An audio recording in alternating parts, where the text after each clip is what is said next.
as we've been down here on this end, you can see one of the police cars here that the protesters banged, they smashed the windows here. They were throwing bricks. Many of the bricks, this is what they were throwing at some of the police cars as demonstrators were coming through the street here. But you can see the line of officers now. They've cleared the demonstrators off from this point.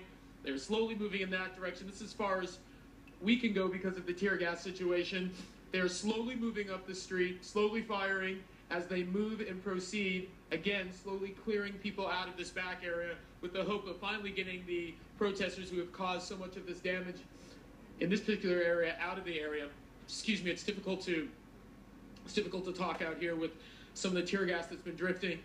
I've counted 1, 2, 3, another police car down there that was destroyed by some of the protesters who came through here as well. They were also smashing some windows, as we heard here, as they were moving through this particular area. There's a lot of anger, as you can imagine. This is not what Michael Brown's family wanted to see. This is the opposite of what they wanted to see. They had asked for the past several days for people to be nonviolent, but as that announcement came down, the grand jury's decision, and Michael Brown's mother was here as they moved her through the crowd, as she was so upset, the crowd then became very upset.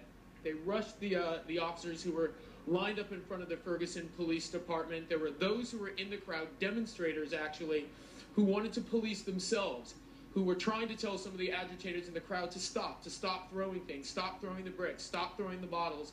Clearly, they weren't listening. Don? I need an IFB. I need an IFB. I need someone on the phone or something. Give me what's the number to the control room? I have it. I also want to tell you a little bit more about what we've been seeing down here, because you can see the officers, they continue to move slowly up the street, continuing to keep those who are causing the problems off the sidewalks. An announcement came down saying that if you were on the street, you would be arrested. We saw several arrests take place right here, right now, where I'm standing just a few moments ago, as they were dealing with some of these demonstrators who were coming through here. This is a close-up look now at the police car that we saw from St. Louis County a little earlier. I actually saw one of the demonstrators pouring lighter fluid on one of these police cars. They lit a fire over here, not too far from where this police car is.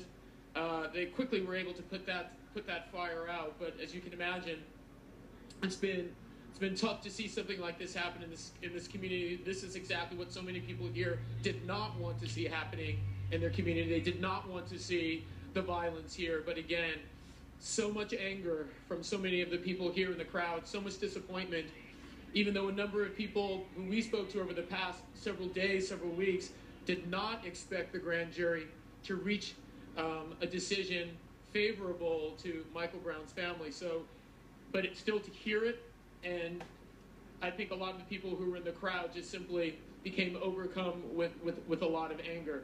But as you can see now, a lot of people here have been cleared out of the area.